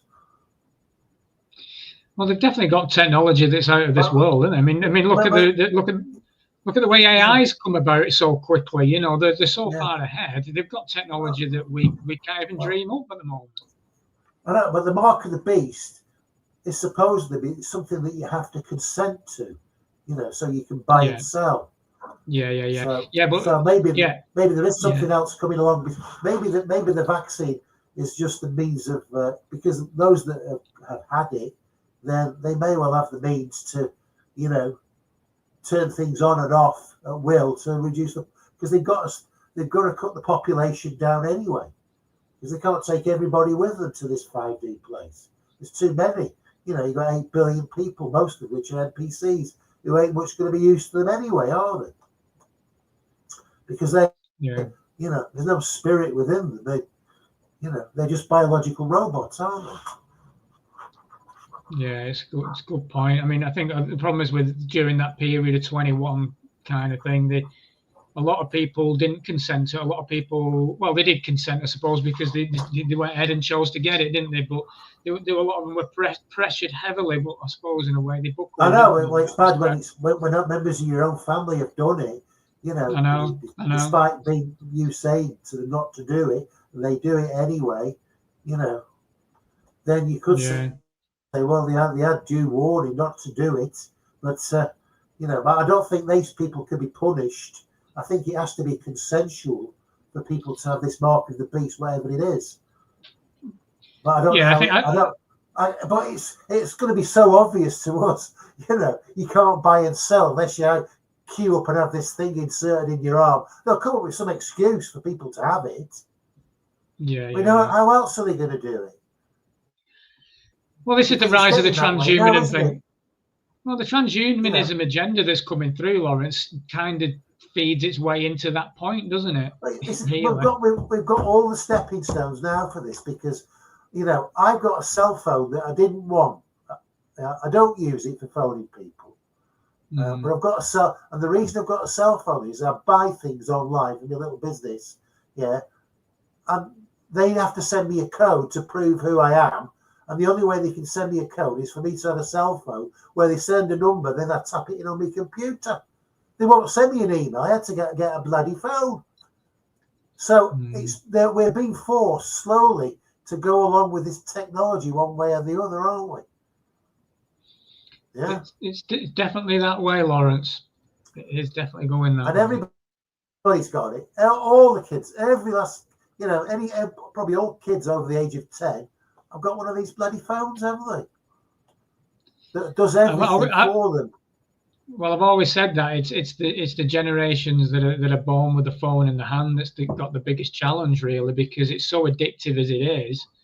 You know, these guys, unfortunately, the kids these days are born with it in their hand, and they don't know a world without it. They don't know a world without it, and it's just going to be, before they know it, they're in another simulation within a simulation before they know it, and then you are struggling then. You see, what I think one of the things that they're wanting to do, which might be something to do with the vaccine, it may be that they're looking to find a way of harnessing the energy from our energy bodies, which feed them, using the nano, and then once they've done that, they can upload the whole lot into some hybrid body. You know, these hybrid bodies, by the way, there's no belly button on them, because there's no sexual organs, because nobody gives birth. That's apparently they eat food by rubbing it into the skin. That was what we were saying about the Roswell people, which were the humans of the future who went into the 5D, because this has already happened. We've probably had this conversation 1,000 years ago, and we're having it again because we didn't get out for some reason last time. But we didn't get out last time, did we? We were probably here. Yeah. So what they do, they rub this nourishment into their skin, and that's what they feed on.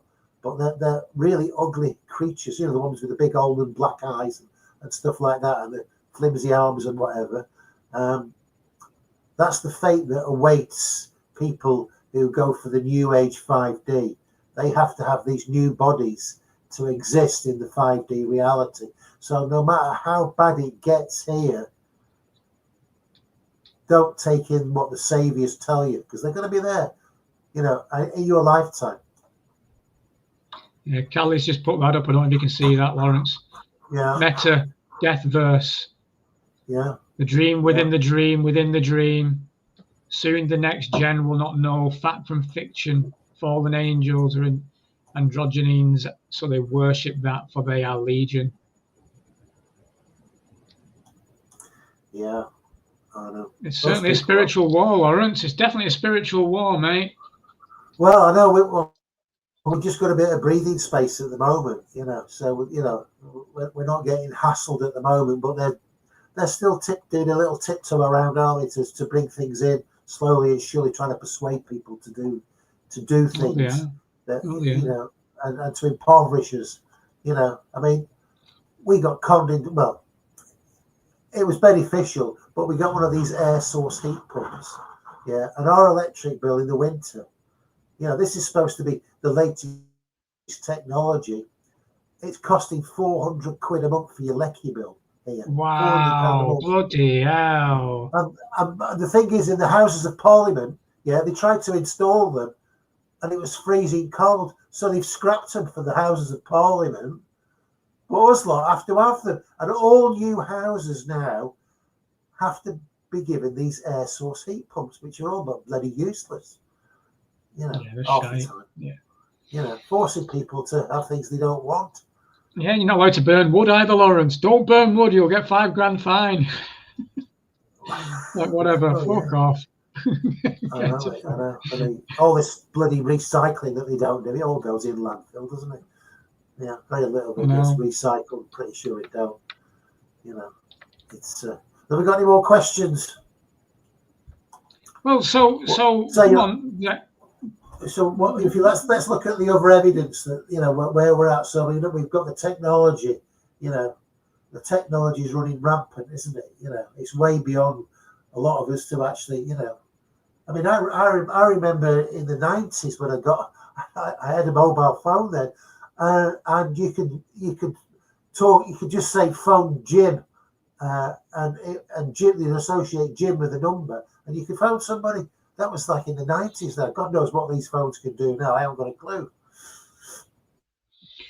So, what do you think's going to happen now, then, Lawrence? So, you're talking 3.5 years. Something's going to happen between 3.5 to 4 years. That's obviously. It's Trump's term, innit? That's 4-year term, innit? So what's going to happen is the Project Bluebeam, yeah. We're going to start seeing things in the sky, yeah, and the truth community will think it's just a hologram hoax, yeah, because they've been, you know, indoctrinated to believe that because this guy leaked it, yeah. Well, these people who control this world, they can keep secrets. You know, so if something gets leaked, there's a reason it's been leaked, and it's to, give the wrong information to the truth community, because that's all they care about. The truth community, as it stands, is who the people of this realm, yeah, want to control, because the truth community are the ones with the divine spark, who power this place. You know, the people with just a soul, they've got a bit of power, But we're the ones with the divine spark. We've got the real huge power. We just can't use it because we've been spiritually lobotomized. So who do you think is the Antichrist then? They say it's this guy called Maitreya, who's working behind the scenes. They say he's a Buddhist.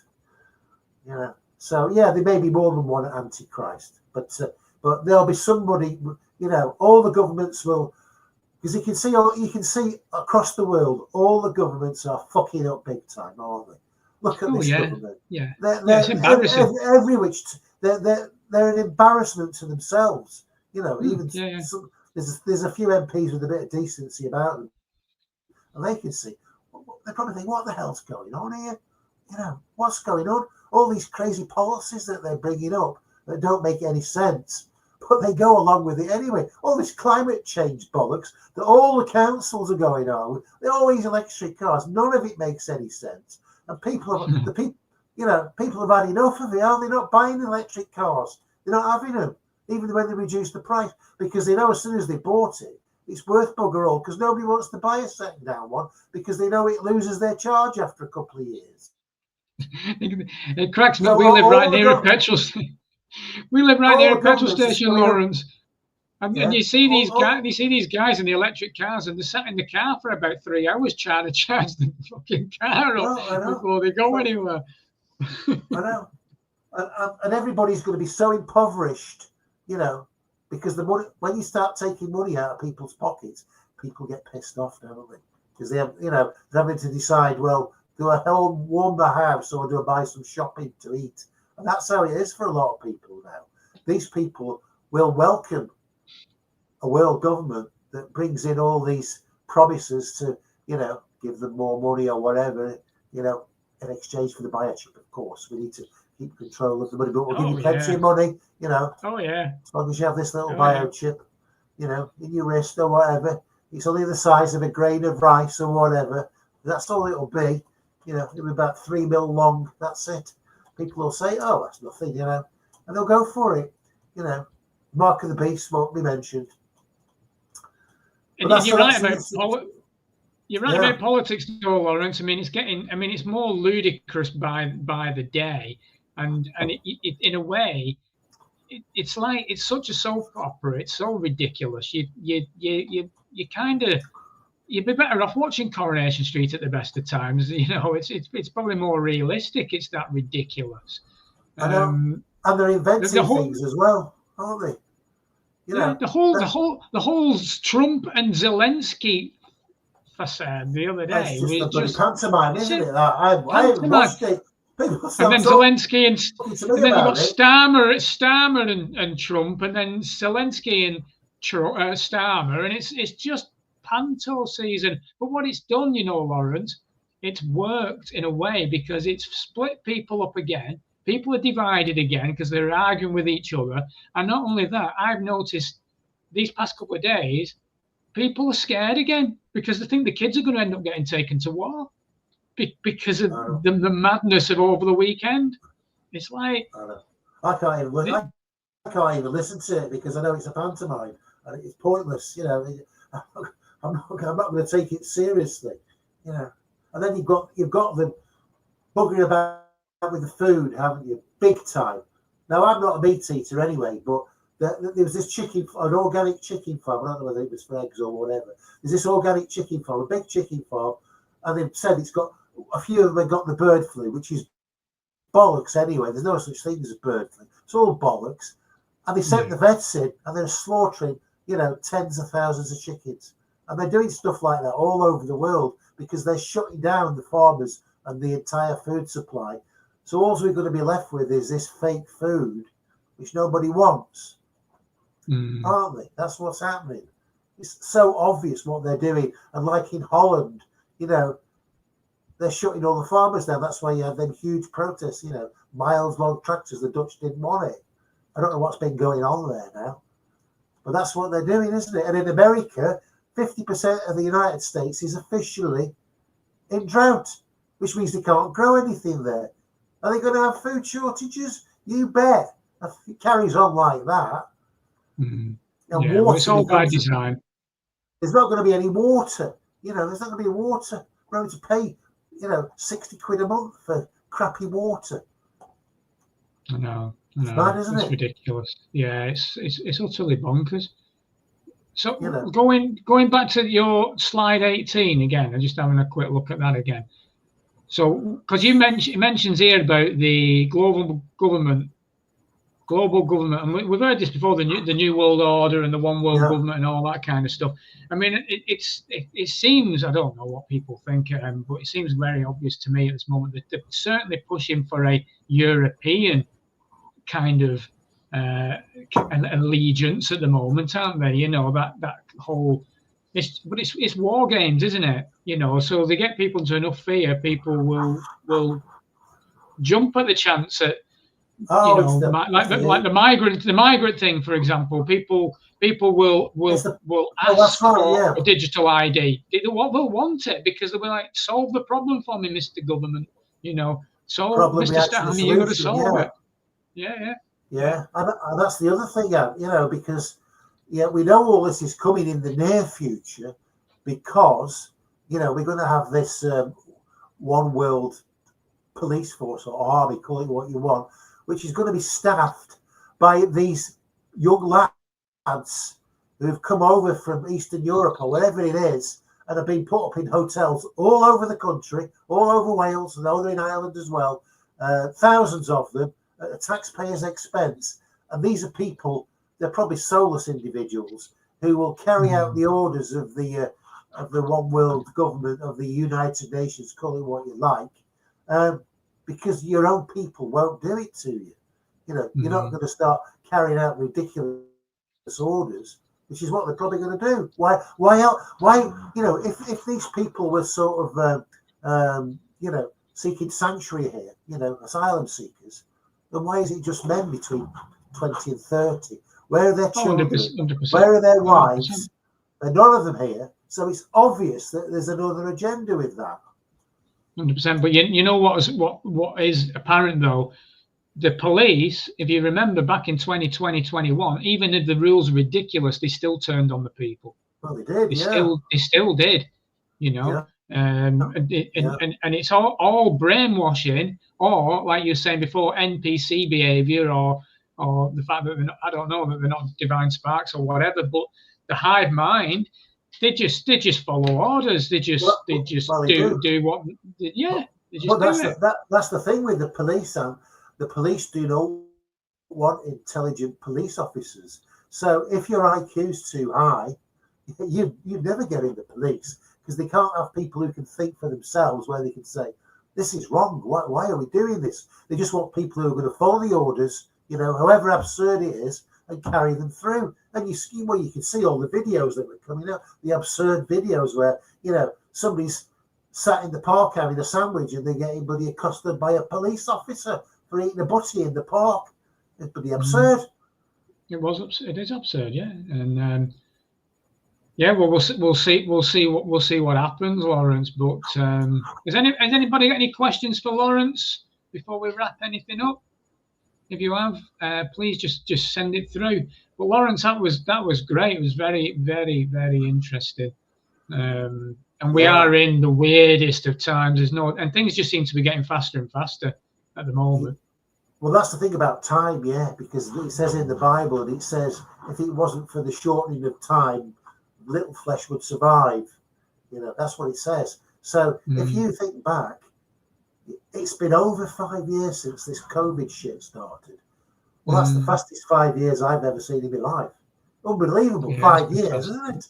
It's ridiculous. It's time speeding up. There's not enough hours in the day to do stuff now. There isn't. You just can't get anything done. I can't even tidy my room. I always say this to my missus. It feels like I'll have a blink of my eye and I'm back in bed. Yeah. It's like I get up, a blink of an eye, I'm in bed again. Well, it's in March now. Well, just January and February flew by. I mean, we're all getting bloody old. It's ridiculous. I can't believe how old I am. I'm 67 and I'm thinking, shit, I was a young man not long ago. And now I'm an old age pensioner. You know, I'm thinking, God, in 12 and a bit years, I'm going to be 80 years old. And I'm thinking, that's ridiculous. I can't have it. Well, the problem is that, you know, when all this shit starts to happen, I need to be, you know, nimble on my feet to do what I need to do, and, you know, head for the hills, or whatever. You know, when the Hunger Games start, you know. I hope you get a good pension to be paying for your heat pump. Yeah, that's outrageous. It's all right in the summer because they give you solar panels, but if you didn't have the solar panels, they'd be non-starter. You know. Wow, it sounds. You know. It sounds ludicrous, doesn't it? Because they have great technology, and we know that energy is free anyway. So they can tap into it if they want to, but it's all about control, isn't it? It's all free anyway. They just want you to think it's not. You know, they think there's no power stations. They're all hoaxes.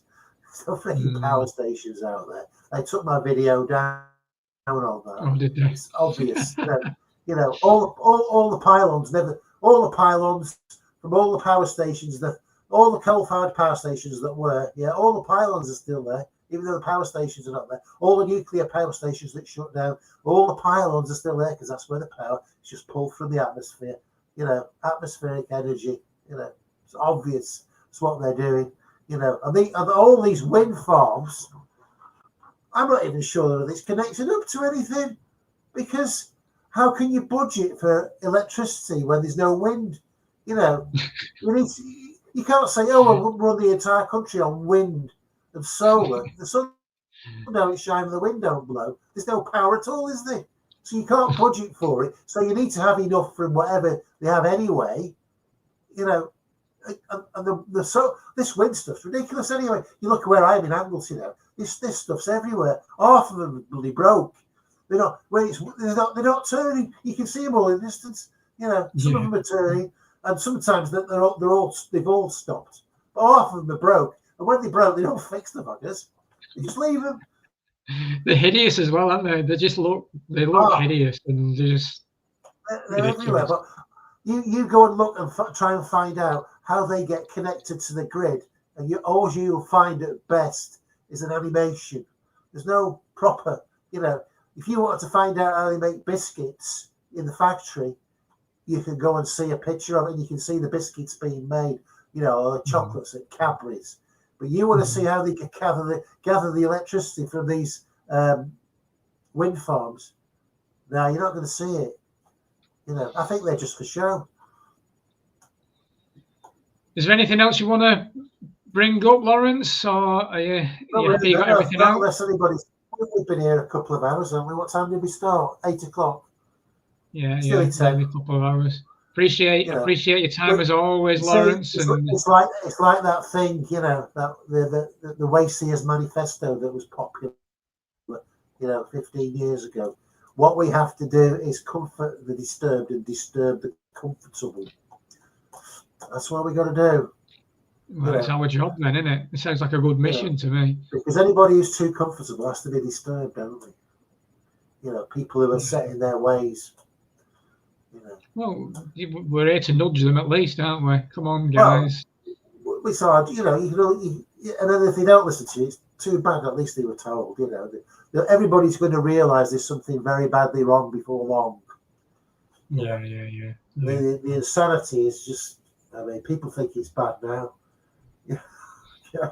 I mean, we're all right. We've been looked after for whatever reason. The universe is whatever, they've looked after us, haven't they? You know, I'm all right here. You know, the missus lost their job, you know, because she wouldn't have the vax. We had to sell our house, you know, because we couldn't pay the mortgage. But we're here now. We've got no mortgage, got a nice house, done it up. You know, we've got enough money. The missus, instead of working full time, she's working part time. You know, and everything's, you know, a lot better than it was. And we're not in all this, you know, we were in Southport surrounded by EMF. You can go and look at the map where all this EMF is, and it affects me. We ain't got that here. Well, not even where I am anyway. No, I can imagine, Lawrence. We're in a swamp of bloody EMF. Lawrence, you've been brilliant again. I look forward to the next time, and I want to thank everyone that's joined us for the chat as well. Anthony, Lindy, Callie, everyone, appreciate it. Frank, great stuff, and we'll do it again sometime, Lawrence, and keep in touch, mate. It's going to be it's the end of the world.